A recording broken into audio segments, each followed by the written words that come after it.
ಇಮ್ಮಡಿ ಪುಲಕೇಶಿ ಧೈರ್ಯ ಮತ್ತು ಸಾಮ್ರಾಜ್ಯದ ಕಥೆ.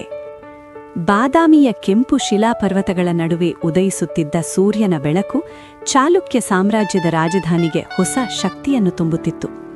ಆ ಬೆಳಕಿನ ನಡುವೆ ಯುವರಾಜ ಇಮ್ಮಡಿ ಪುಲಕೇಶಿ ತನ್ನ ತಂದೆ ಕೀರ್ತಿವರ್ಮನ ಕನಸುಗಳನ್ನು ಹೃದಯದಲ್ಲಿ ಹೊತ್ತು ನಿಂತಿದ್ದನು. ತಂದೆಯ ಅಕಾಲಿಕ ಮರಣದ ನಂತರ ರಾಜ್ಯ ಅಸ್ಥಿರತೆಯಲ್ಲಿ ಮುಳುಗಿತ್ತು. ಒಳಸಂಘರ್ಷಗಳು, ಶತ್ರುರಾಜರ ಕಣ್ಣೋಟ ಎಲ್ಲವೂ ಚಾಲುಕ್ಯರ ಸಿಂಹಾಸನದ ಮೇಲೆ ನೆರಳು ಬೀರುತ್ತಿದ್ದವು. ಪುಲಕೇಶಿ ಸುಲಭವಾಗಿ ಸಿಂಹಾಸನಕ್ಕೆ ಬಂದವನಲ್ಲ. ತನ್ನದೇ ಮಾವ ಮಂಗಳೇಶನ ವಿರುದ್ಧ ಯುದ್ಧ ಮಾಡಬೇಕಾದ ಪರಿಸ್ಥಿತಿ ಅವನ ಮುಂದೆ ಬಂದಿತ್ತು. ಅದು ಅಧಿಕಾರಕ್ಕಾಗಿ ಅಲ್ಲ, ರಾಜ್ಯದ ಸ್ಥಿರತೆಗಾಗಿ. ರಕ್ತ ಸಂಬಂಧದ ವಿರುದ್ಧ ಕತ್ತಿ ಎತ್ತುವ ನೋವು ಅವನ ಕಣ್ಣಲ್ಲಿ ಕಂಡರೂ ರಾಜ್ಯಕ್ಕಾಗಿ ಅವನು ಹಿಂಜರಿಯಲಿಲ್ಲ. ಕೊನೆಗೆ ವಿಜಯ ಸಾಧಿಸಿ ಇಮ್ಮಡಿ ಪುಲಕೇಶಿ ಬಾದಾಮಿಯ ಸಿಂಹಾಸನದ ಮೇಲೆ ಆಸೀನನಾದ. ರಾಜನಾದ ಬಳಿಕ ಅವನು ಮೊದಲೇ ತೋರಿಸಿದ್ದದ್ದು ಭೋಗವಲ್ಲ, ಜವಾಬ್ದಾರಿ.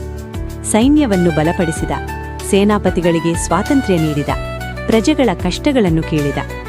ರಾಜನ ಶಕ್ತಿ ಸಿಂಹಾಸನದಲ್ಲಿಲ್ಲ, ಪ್ರಜೆಯ ನಂಬಿಕೆಯಲ್ಲಿದೆ ಎಂದು ಅವನು ನಂಬಿದ್ದ. ಉತ್ತರದಲ್ಲಿ ಲಾಟ, ಮಾಳವ, ಗುರ್ಜರ ಪ್ರದೇಶಗಳ ರಾಜರು ಚಾಲುಕ್ಯರ ಶಕ್ತಿಯನ್ನು ಪರೀಕ್ಷಿಸಲು ಮುಂದಾದರು. ಪುಲಕೇಶಿ ತನ್ನ ಸೇನೆ ಜೊತೆ ದಿಗ್ವಿಜಯಕ್ಕೆ ಹೊರಟನು. ಕುದುರೆಯ ಮೇಲೆ ಕುಳಿತು ಕೈಯಲ್ಲಿ ಧ್ವಜ ಹಿಡಿದು ತನ್ನ ಸೈನಿಕರ ಮುಂದೆ ಸಾಗುತ್ತಿದ್ದ ಆ ಯುವರಾಜನ ದೃಶ್ಯವೇ ಯೋಧರಲ್ಲಿ ಉರಿಯುವ ಬೆಂಕಿಯಂತಿತ್ತು. ಒಂದರ ಹಿಂದೆ ಒಂದಾಗಿ ಶತ್ರುರಾಜರು ಸೋಲಿದರು. ಚಾಲುಕ್ಯರ ಕೀರ್ತಿ ಉತ್ತರ ಭಾರತದಲ್ಲಿಯೂ ಮೊಳಗತೊಡಗಿತು. ಆದರೆ ಇಮ್ಮಡಿ ಪುಲಕೇಶಿಯ ಮಹಾನ್ ಸಾಧನೆಯೆಂದರೆ ಹರ್ಷವರ್ಧನನ ವಿರುದ್ಧದ ವಿಜಯ. ಉತ್ತರ ಭಾರತದ ಮಹಾಸಾಮ್ರಾಟ್ ಹರ್ಷವರ್ಧನನು ದಕ್ಷಿಣದತ್ತ ದಂಡೆಟ್ಟು ಬಂದಾಗ ನರ್ಮದಾ ನದಿಯ ತಟದಲ್ಲಿ ಇತಿಹಾಸವೇ ಉಸಿರುಗಟ್ಟಿದಂತೆ ನಿಂತಿತು. ಎರಡು ಮಹಾಸೇನೆಗಳು ಮುಖಾಮುಖಿಯಾದವು. ಯುದ್ಧ ಭೀಕರವಾಗಿತ್ತು. ಆದರೆ ಪುಲಕೇಶಿಯ ಯುದ್ಧತಂತ್ರ, ಧೈರ್ಯ ಮತ್ತು ಸೇನೆಯ ಶಿಸ್ತು ಹರ್ಷನ ಗರ್ವವನ್ನು ನರ್ಮದಾ ತೀರದಲ್ಲೇ ಮುರಿದಿತು. ಹರ್ಷವರ್ಧನನು ಹಿಂದಕ್ಕೆ ಸರಿಯಬೇಕಾಯಿತು. ದಕ್ಷಿಣ ಭಾರತದ ಸ್ವಾಭಿಮಾನ ಉಳಿಯಿತು. ಈ ವಿಜಯದ ಸುದ್ದಿ ದೂರದ ಪರ್ಷಿಯಾ ದೇಶದವರೆಗೂ ತಲುಪಿತು. ಪರ್ಷಿಯನ್ ರಾಜ ಖುಸ್ರೋನು ಪುಲಕೇಶಿಗೆ ರಾಯಭಾರಿಗಳನ್ನು ಕಳುಹಿಸಿದನು. ಬಾದಾಮಿ ಅರಮನೆಗೆ ಬಂದ ಆ ವಿದೇಶಿ ದೂತರು ಚಾಲುಕ್ಯ ಸಾಮ್ರಾಜ್ಯದ ವೈಭವವನ್ನು ನೋಡಿ ಆಶ್ಚರ್ಯಪಟ್ಟರು. ಇದು ಇಮ್ಮಡಿ ಪುಲಕೇಶಿಯ ಆಡಳಿತದ ಅಂತಾರಾಷ್ಟ್ರೀಯ ಗೌರವವನ್ನು ತೋರಿಸಿತು.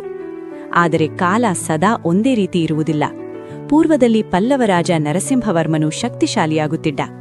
ಆರಂಭದಲ್ಲಿ ಪುಲಕೇಶಿ ಪಲ್ಲವರ ಮೇಲೆ ಜಯ ಸಾಧಿಸಿದರೂ ನಂತರ ಪರಿಸ್ಥಿತಿ ತಿರುಗಿತು.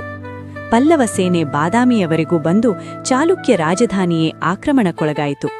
ಅನೇಕ ಯುದ್ಧಗಳಲ್ಲಿ ಜಯ ಕಂಡಿದ್ದ ಪುಲಕೇಶಿ ಈ ಬಾರಿ ಕಠಿಣ ಸೋಲನ್ನು ಎದುರಿಸಬೇಕಾಯಿತು. ಆ ಸೋಲು ಅವನ ಧೈರ್ಯವನ್ನು ಕುಗ್ಗಿಸಲಿಲ್ಲ, ಆದರೆ ಅವನ ಜೀವನದ ಅಂತ್ಯಕ್ಕೆ ದಾರಿ ಮಾಡಿತು. ಯುದ್ಧಭೂಮಿಯಲ್ಲಿ ಅಥವಾ ಆಕ್ರಮಣದ ಗೊಂದಲದ ನಡುವೆ ಇಮ್ಮಡಿ ಪುಲಕೇಶಿಯ ಜೀವನ ಅಂತ್ಯವಾಯಿತು. ಆದರೆ ಅವನ ಹೆಸರು ಅಲ್ಲಿಯೇ ಮುಗಿಯಲಿಲ್ಲ.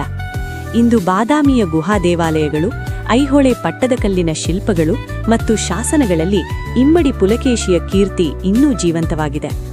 ಅವನು ಕೇವಲ ಯುದ್ಧವೀರನಲ್ಲ, ದಕ್ಷಿಣ ಭಾರತದ ಸ್ವಾಭಿಮಾನವನ್ನು ಎತ್ತಿಹಿಡಿದ ಸಾಮ್ರಾಟ್.